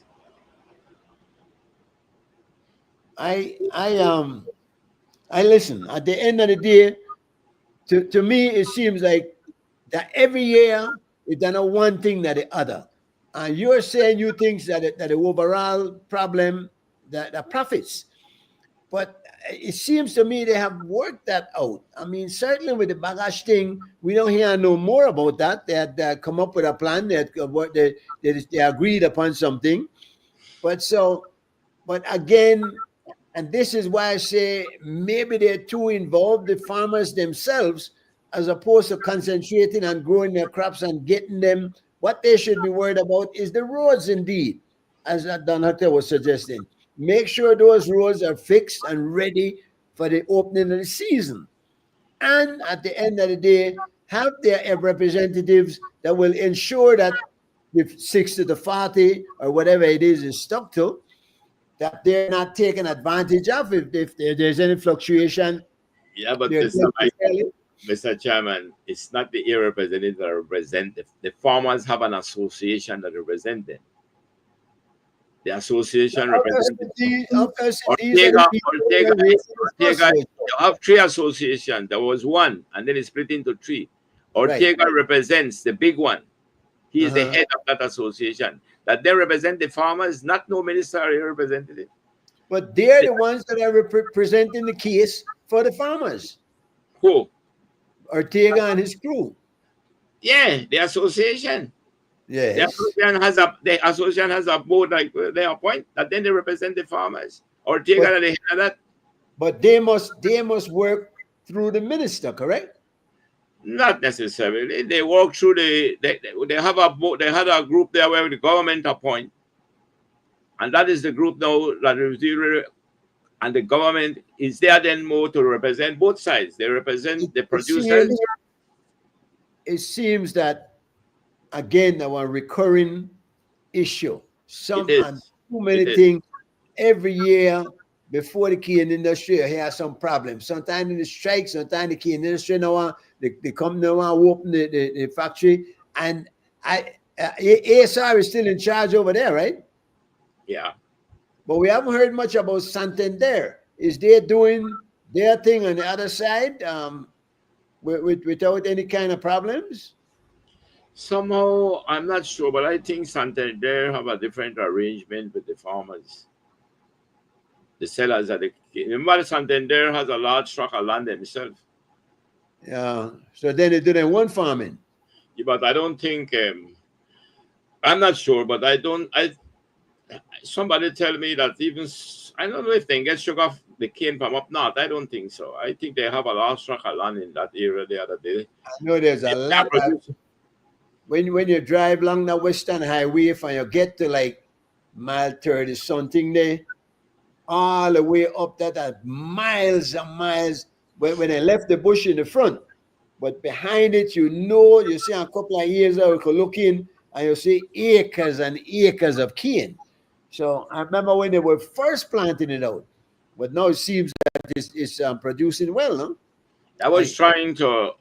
I think it was yesterday or today. I was at my sister, and the news was on. But somehow we were distracted, and I was trying to listen to Ortega. I know Ortega personally, and he has been there for years fighting for them. I know. I think he's a damn good representative of the farmers. And I was trying to understand what he was saying. There was some problems they do have, and I don't know if it is the profit per se or it is something that can affect the profit. But I believe it could be something with the delivery too. You see, all of these things sometimes comes in with how they weigh the cane, whether they want time to deliver. Remember, the timing of the delivery is important because of the sucrose content. Right. So the higher the sucrose content, the higher the price they get for the cane. But the longer they leave it on the trucks, right, the lower it gets, huh? Yeah, I suppose so. So those are sometimes part of the problems. And when it comes down, any part of it that affects the bottom line, that's why I begin with the bottom line. It's the bottom line they are concerned about. They want the best return for their product, which is what business is about. So to me, wherever gripes they have at the end, there was a time when they had a problem. Remember when they moved from the barging of the sugar, when it was in the Belize port. Right. And then the port down south, because the Belize port never developed as they had promised. And they found out that they can move it cheaper by road. So they begin to ship the sugar through the Big Creek port. Evidently that altered the cost. And that became an issue again, how they arrive at the net strip figure. So these are the kind of issues that come up from time to time. But in the end, it's about the bottom line. Then issues come up, I think, with the timing of delivery. But at the end of the day, the bottom line, because it's business, so it is the bottom line. I don't know the specific one. I don't know the specific case. Yeah, we have two key industries: the sugar and the orange. The sugar has been holding up, but things like this kind of like and at any minute, if ASR ever shut down and said, "Why we going?" It'll be another Williamson situation where they just pack up everything and go, and then the farmers are left with their own cane and whatnot, or no way to process it and market it. And what's happening with orange? Is orange dead? Is it gonna come back? Well, is there any attention being paid to it, or are they just neglecting it?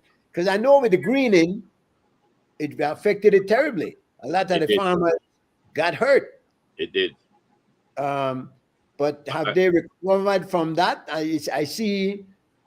Well, the people don't stop drinking orange juice, of course. So we definitely, but as Don Hector was saying, they're going for like 10 million boxes to 1 million, less than 1 million. That's a drastic reduction. If you look at these issues, Mr. Chairman, they all have to do with the bottom line profit. Again, I audited the citrus industry, the body that they call them, the CGA, Citrus Growers Association. I used to audit it for years. And then you have to go to the meetings when we speak and the audited financials. And all these years, whenever you have problems, it's about the bottom line.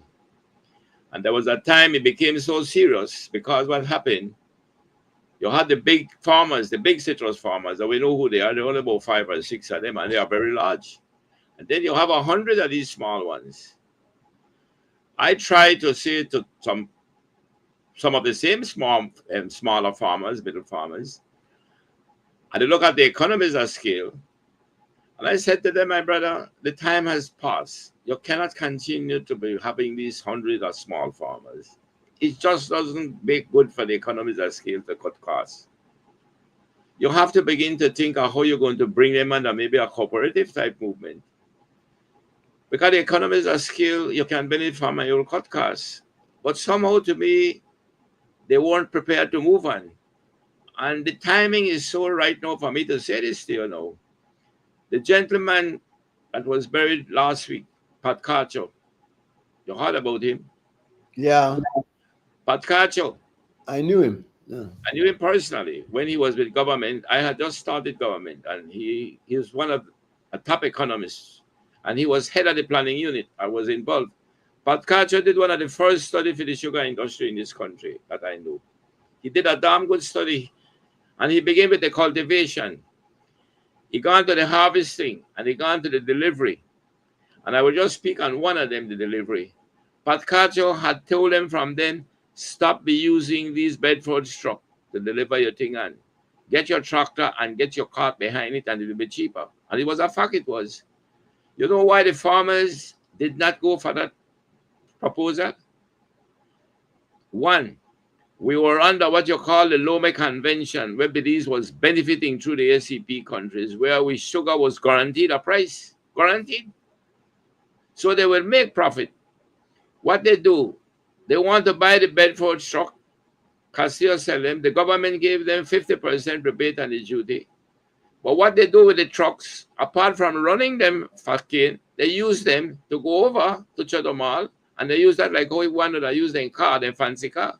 Yeah, they got that church in that. No. When the Lome Convention came to an end and sugar was no longer guaranteed by the European Union for the ACPs, it is then they begin to feel the brunt, and they were forced to begin to make change. But you'll still see some of them with these big trucks. So, Pat Carcho, if they had followed him back then, the sugar industry would have been far ahead. Therefore, when you look at the citrus industry, you're facing some of the same problems in terms of the economies of scale, the bottom line for profits, the sharing of profits. You go to those meetings, every year I have to be at them, and you listen to the views of them. Some of them are so diametrically opposed to each other. Some of them just don't make any sense.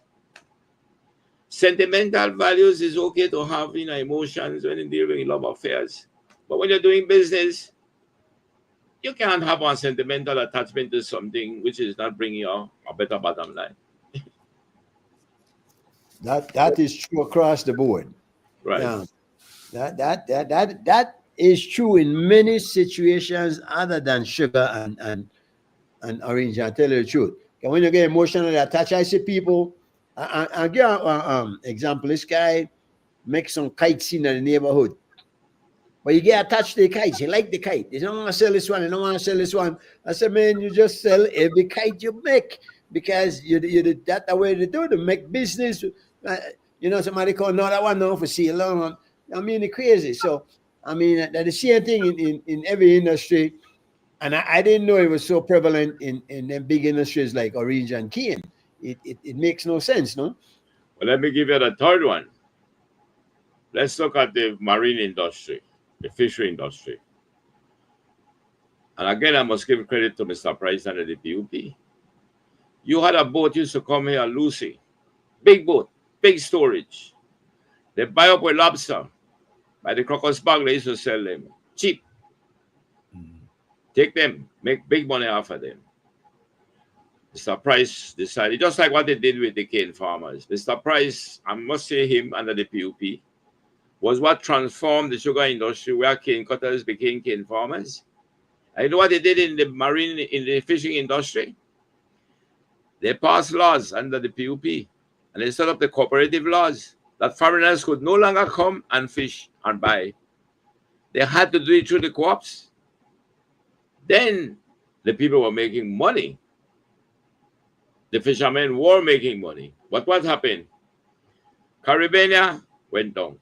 Placentia went down. Then you had Northern and National left, and one of them is in trouble. And I can say this now to you, on the same show, you know what caused those things, Mr. Chairman? Bad management, greed.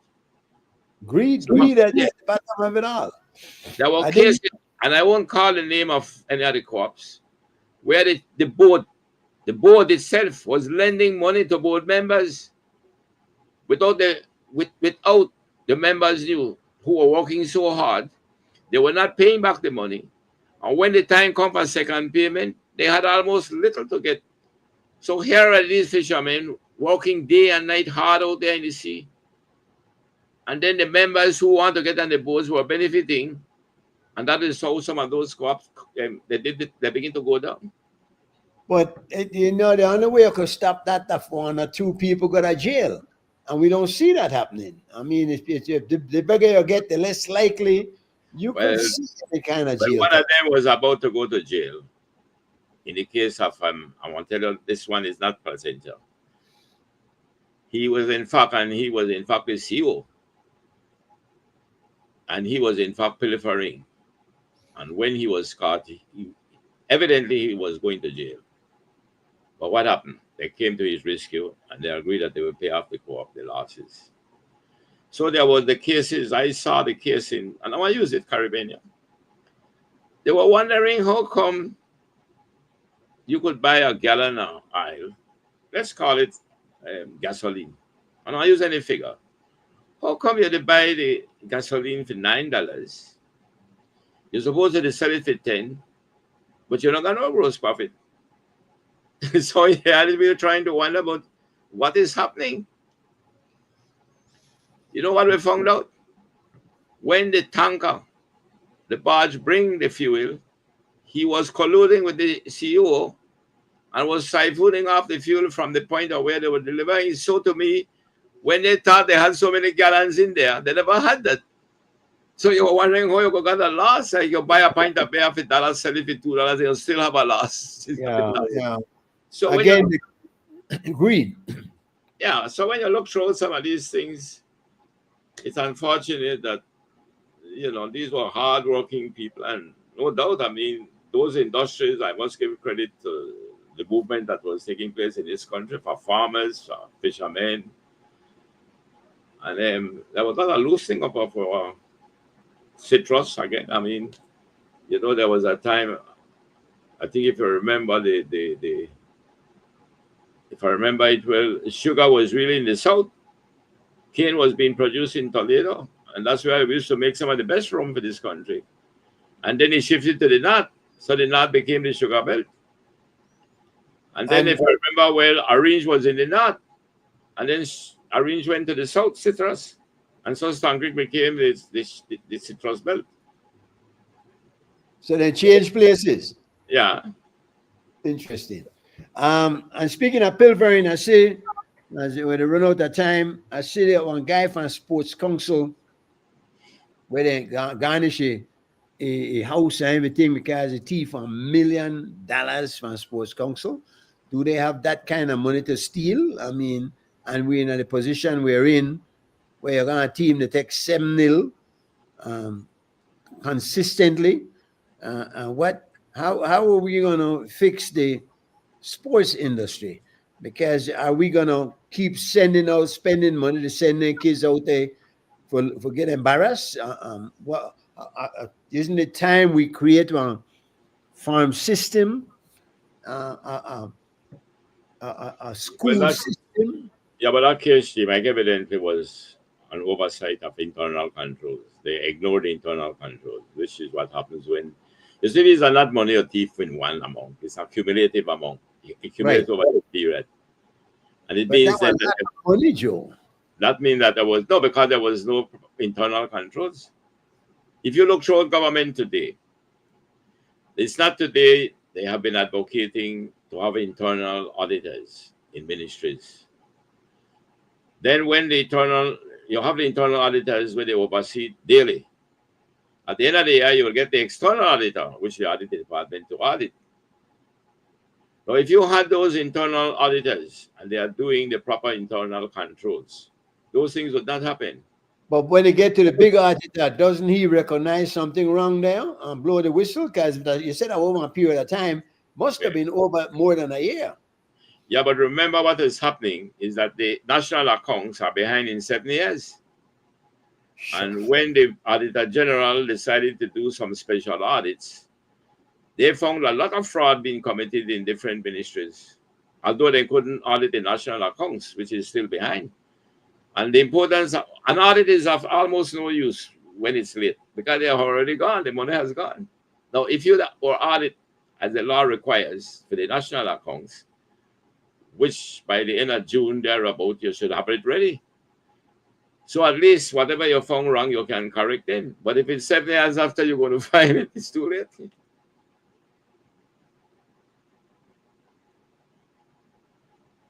So these are neglecting the internal controls. It happens in some private sector business, so, but of course it's less likely there because the owner they try to protect the money. Were you ever a minister of sports? No, I never was. Yeah, but you were into cycling. Weren't you a president of cycling at one point? Yes, I was president for about 5 years. All right, but they never saw fit to make you deal with sports as a portfolio. No. I think you weren't interested. Well, for me, quite frankly, I see if you're looking at cabinet, every portfolio in the cabinet, I remember Hector said something just now which I may differ on. You have what you call the ministries then that are carrying out the services for providing the goods and services. And you have the ministries that are providing the revenue. The Minister of Finance brings the revenue. The other ministries like Health and Public Works and Housing, they provide the goods and services, education and health. Now, they're all interconnected. If I am the Minister of Health, which I was, one might have find it difficult to understand, but what does the traffic department have to do with health? It has a lot to do. How? If you can better monitor and police the highways and police traffic generally in the city and the highways, and you have less traffic accident, it lessens the cost to the hospitals. It also improves the productivity and the human capital for the country. So you have to try and understand the interdependence of our cabinet and how it benefits overall the country. So what you're saying it's intertwined, and you go. Yeah, they have to be interdependent. And do they communicate with each other adequately? You should because look at all right. The minister responsible for roads is not the minister for agriculture. But if you have some agricultural lands, especially where farmers are and they need to get out their products, it's the ministry that's responsible for roads, the Ministry of Works, that they have to deal with it. So they are interdependent. Yeah, I hope they do something about their roads at some point, because that's always an issue also. Not true. That's what I sense too. Every year, like, you have a problem with roads. Yeah. Just pave the damn road one time, or show some quarry waste or something there that's not going to wash away every time the rain come, no? But every time rain come, there's mud. They can't get through the road. But I can name something now, and I'll say which government, but we all know which one. In fact, it came up and it showed, look at that millions where they had budgeted to spend on a road to take you into the mountain pine ridge. That was no need to have such a wide road taking you there. Isn't that still being done now? That's still yeah, but I think they had cut the cost and they narrowed the road and they cut the costs. But I'm saying that is an example of why that money could not have gone into the industry. Correct. Which is, I'm not saying that if you're getting, how much do we get from tourism, which is mainly for tourism, when you go up into the mountain pine ridge? That's for tourism. So you may need the road to go there. But when you look at the returns you'll get from there, the return you'll get from the farmers, from the sugar, will be far more. And this is the issue of budgeting. Budgeting is very important for business and for our country. How do you allocate your limited capital to get the returns as quickly as you want them or should have them?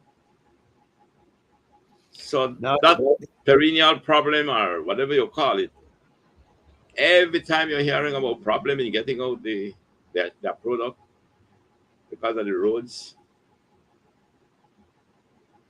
Aren't these the things, though, that we should be judging our government on when we go to re-elect or elect. I mean, because that I don't think we even ask them questions regarding these matters, and it seems too important to just I gloss over. agree.